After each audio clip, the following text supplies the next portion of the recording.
My name is Alexander Pfeiffer, and I'd like to present to you in a quick overview our research paper on the use of esports in educational settings. How can esports serve to increase interest in traditional school subjects and improve the ability to use 21st century skills? My colleagues are Simon Wimmer, Nathalie Denk, and Michael Fleischacker. And we as a team, we have been organizing the Esports Floridsdorf School League in 2019. Floridsdorf is quite a big district in Vienna. In 2020, we had to stop our efforts because obviously of the COVID-19 crisis. And now in 2021, we restart again the school league in Floridsdorf, but we're also inviting other districts to participate. And of course, we are following the safety concepts here of the Ministry of Education and the Bildungsdirektion Wien. From a scientific point of view, we had a look on the scientific results, the research results from the North American Scholastic Esports Federation and from 3 papers in particular. Smiths et al. Is looking into esports careers, which is of course very important for us as we look into esports in school and its impact on the future life of the kids. And there are 2 papers that are focusing on esports in school, in particular, Fletcher et al. From a psychological point of view, and Schum et al. Developed a pro and con list of esports in school. And this is something that inspired us. And in our paper, we focus on 10 bullet points, on 10 aspects on esports in school, 5 on the positive side, 5 on the negative side. And especially for those 5 on the negative side, we showed how we face those issues and maybe even turn them into, again, positive aspects in school. So let's start with the 5 bullet points on the negative side, which is high time costs, which is true. Computer gaming can cost an enormous amount of time, but of course, it's all about what you make out of this time consumption.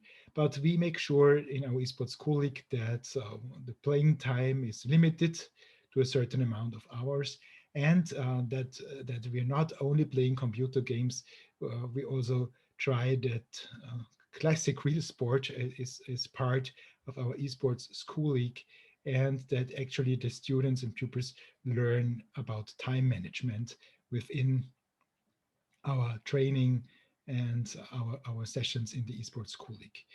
Problematic psychological functioning and gaming disorder. This is, of course, a huge issue, and maybe 2 or 3% of the students need further help because of their extensive gameplay. And this is, of course, a topic that we discuss with the kids and pupils. Exposure to major content.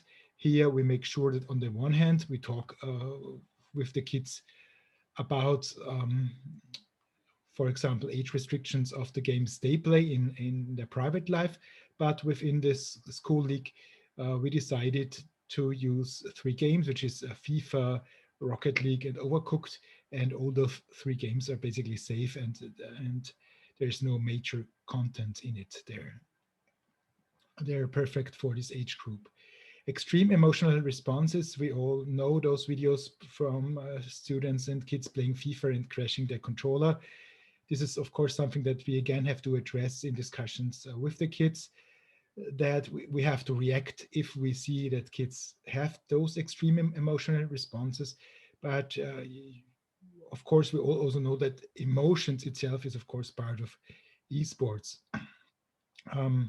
So on the one hand, we have to make sure that kids do not overreact, but the emotion itself, like being happy when they win a game or being a bit sad when they lost, is something which is part of the learning.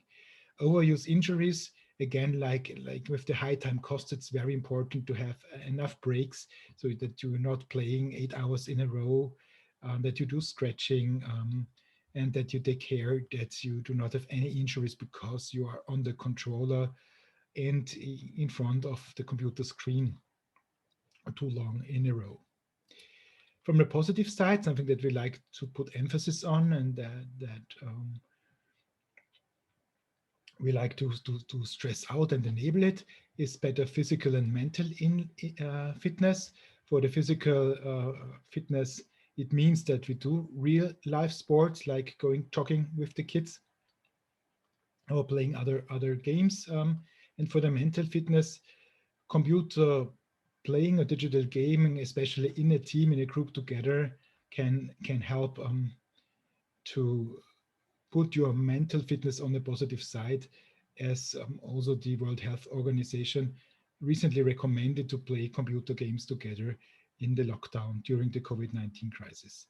Enhancement of the cognitive skills, this is a classic for computer games. Um, so you process situations faster, you can react on situations faster. Explorations of roles, which is also one of the classic positive aspects of computer games. So you can pretend to be someone else, you can explore in a safe place playing the computer game. And even within the esports league, you can explore of being the manager of a team, you can explore of being like the key player of a team, etc. Enhancement of the communication skills. So for us in the esports school league, it's communication is a key aspect. We have the groups of 3 boys, 3 girls. Each have to play one game. So you cannot have, for example, the boys or the girls in the group playing all the games. You have to, it's always 2 versus 2. So in 3 games, one player is playing one time, one game. So communication, who is playing which game, who is training which game, who is playing against whom, with whom, is a very important part. And then we have gaming and friendship. And this was one of the key findings from our school league in 2019, is that a lot of players and especially girls said that they met teammates from other teams and they were not seen as competitors. They were like the new best friend forever. So here you see 2 girls from 2 different teams that, although they are competitors, although they were fighting for the prize of being the best school team in Floridsdorf, they started to be friends and they got in touch, although they're not in the same school, because of the esports Floridsdorf School League. And then in regards to the 21st century skills, we have the esports related professions. So esport does not only mean playing competitive computer games and win. There are so many professions around the topic of esports. You need to have a coach, you need to have a mental coach, you need to have an analytics professional, you need to have a marketing manager, you need to have someone with business skills. And one of our main goals is to show this huge amount of jobs and skills and education you need to have one of those jobs when you are grown up around the topic of esports. So a quick and last overview of the settings. So in 2019, so basically we always say that esport is a topic that we discuss in school, but playing and being part of the team is for the after school time of the kids. So in 2019, we had a great solution for that. We worked together with schools and the youth centers in the district.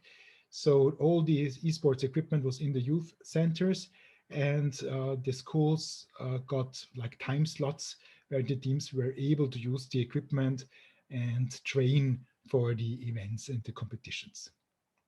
Now, due to COVID-19, we have to change the setting. We extended the period of the school league for nearly 1 year, and we have 8 sets of computer consoles and the games, and those sets are basically delivered to the different schools. The sets are there like for 3 or 4 weeks, so the schools can train, and then they change to do another school. And at the end, we hope that maybe this winter we can have a physical event at the end of the year with the kids playing competitive against each other. But what's truly important and where we focus on this year is the connection between esports, between all those skills that you need for the jobs around esports, already discussed, and what school can teach the kids to achieve their goals. And one main focus for this year is the topic of financial literacy. And for this, for example, we use the matrix of FIFA Ultimate Team. So for example, to explain the stock market and I'm really looking forward, and I hope that what we considered will finally work out with the kids this year. We can tell you in a year if everything worked out as planned. So thank you very much. If you'd like to know more about the Esports School League, please visit the website of Danube University Krems of the Center for Applied Game Studies, and you can get in touch there with me, with Natalie, or with Simon, and we would love to discuss the topic further with you. Thank you very much.